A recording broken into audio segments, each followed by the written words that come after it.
Picture this: 500 battle-hardened Russian mercenaries rolling through the Syrian desert under cover of darkness, 30 armored vehicles rumbling forward, tank barrels pointed at a tiny American outpost. Their commanders back in Moscow had given the green light. The math looked simple. The profits from seizing those oil fields looked enormous. And the small group of Americans standing in their way. 40 guys. Just 40. Wagner had crushed far larger rebel forces across Syria. This was supposed to be easy money. It was the last miscalculation many of them would ever make. The year was 2018, and the Wagner Group, Russia's shadowy private military force, effectively an off-the-books arm of the Kremlin, had been carving out influence across Syria for months. Their business model was brutal, but straightforward. Seize valuable territory for the Assad government, collect a generous cut of the revenue it generated. Oil facilities were the crown jewel. And one particular facility sat tantalizingly close to a demilitarized zone that both the US and Russia had agreed to respect, with a mutual cap of no more than 400 troops per side. To Wagner's commanders, that agreement looked less like a boundary and more like an opportunity. The Americans would be limited, restrained, cautious. Wagner, on the other hand, intended to move fast and hit hard. What they didn't know was that American intelligence had already been listening. Days before the first shot was fired, U.S. signals intelligence intercepted a phone call. On one end, Wagner commanders. On the other, representatives from the Syrian government and Moscow itself. The conversation was explicit. The operation was approved. The target was clear. American analysts sat with that intelligence in hand and watched as, right on schedule, a large formation of troops and armored vehicles began massing near the demilitarized line. U.S. commanders, choosing diplomacy over confrontation, reached out to their Russian counterparts. What are these forces doing? Who are they? The Russian response came back smooth and immediate. Those are Syrian troops, completely outside our control, nothing to worry about. The Americans, holding transcripts that said otherwise, decided to give Russia one last chance to pull back from the brink. Surely, they reasoned, no military force in the world would be reckless enough to actually attack a U.S. position. Not with everything that would invite. They were wrong. At 10 o'clock that night, the Wagner column lurched forward and opened fire. Mortars shrieked through the darkness. Tank rounds slammed into the American outpost. Artillery followed in relentless waves. The 40 U.S. Rangers and Green Berets inside dove for defensive positions and returned fire with their personal weapons. But everyone in that outpost understood the brutal arithmetic of what they were facing. 30 armored vehicles against a handful of soldiers with rifles. Under any normal set of circumstances, that story ends one way. These were not normal circumstances. The moment the assault began, U.S. Secretary of Defense James Mattis was on a direct line to his Russian counterpart. His message was precise. Stop this attack immediately. The Russian response came back just as precisely. We have no Russian forces in that area. Mattis paused. He said 2 words. Understood. And those 2 words detonated like a bomb. Because understood didn't mean accepted.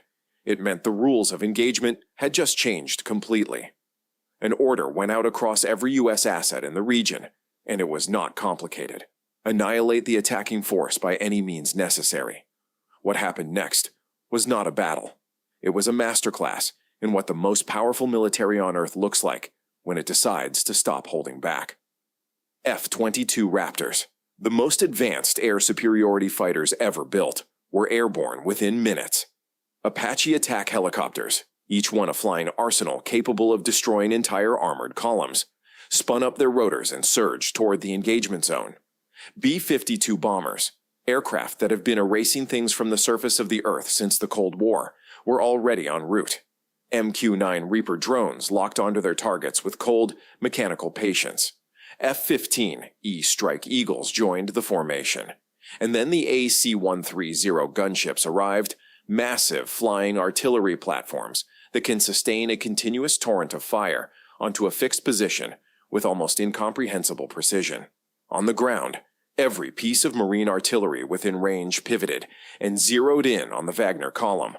500 men and 30 armored vehicles had just become a target. The first 15 minutes ended the attack as a military operation. The Wagner column was shattered, disoriented, and unable to advance. But the U.S. wasn't finished. Russia had stated clearly and repeatedly that no Russian forces were present in that area. The U.S. military, with grim and methodical thoroughness, set about making that statement permanently true. For the next 12 hours, American aircraft rotated in continuous waves over the battlefield. When jets ran low on fuel, pilots refused to hand off to replacements and risk leaving a gap in coverage above their 40 brothers on the ground.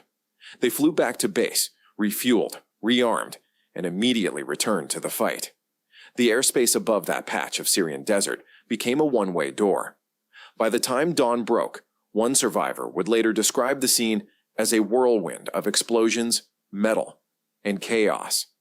That description, coming from someone who lived through it, barely scratches the surface. U.S. drone footage and pilot accounts describe a landscape that had been transformed. The square mile surrounding the Wagner column looked, in the words of one American soldier, like the surface of the moon. Vehicles had been reduced to liquefied metal. Sand had been fused into glass by the sustained heat of repeated impacts. Nothing that had been part of that attacking force remained intact or alive within the strike zone. Not a single living organism, according to those who surveyed it afterward. Russian survivors later gave interviews to a Wagner-affiliated media channel, and their accounts are extraordinary. U.S. drones had opened the engagement by striking the lead and rear vehicles in the column simultaneously, instantly trapping everything in between. Apache helicopters then systematically sealed off every avenue of retreat. There was no direction to run that didn't lead into another line of fire. The Russian Air Force, which had supposedly been positioned to provide air cover for the operation, never showed up. Reportedly, the pilots received orders to engage. Reportedly, they looked up, saw F-22s holding the sky, and collectively decided that living through the night was more important than following orders. It was, objectively, the smartest decision made by anyone on the Russian side that evening. When the guns finally went quiet, the U.S. reached out to Moscow once more. The conversation needed very few words. Russia, as it had throughout the entire episode, denied everything. No Wagner forces, no Russian involvement, no losses to report. But the monuments that quietly appeared across Russia in the weeks and months that followed told a different story. Estimates of the dead range from 200 to 400 men. The real number has never been officially confirmed and likely never will be. On the American side, the total casualty count was one local Allied fighter who suffered a minor wound. One scratch, against a force of 500. The aftermath revealed something even more interesting than the battle itself. Declassified documents later confirmed that Russian forces in Syria possessed air defense systems capable of engaging U.S. aircraft that night. They chose not to activate them. The reason was coldly practical. Russian military hardware is a multi-billion-dollar export industry, and the last thing Moscow needed was a live demonstration of exactly how their most advanced air defense systems performed against American fifth-generation fighters. The answer, their commanders quietly understood, was not well. So they watched. They said nothing. And they counted their dead in private.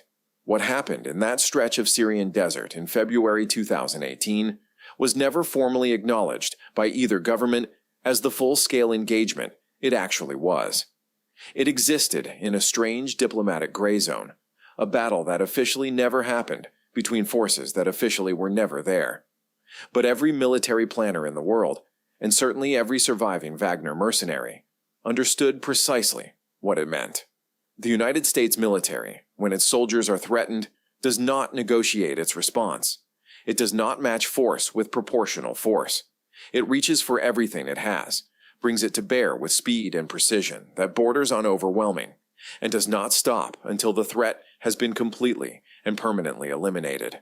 From that night forward, not a single Russian-backed force in Syria moved aggressively against an American position. The lesson, paid for in blood and fire, had been received.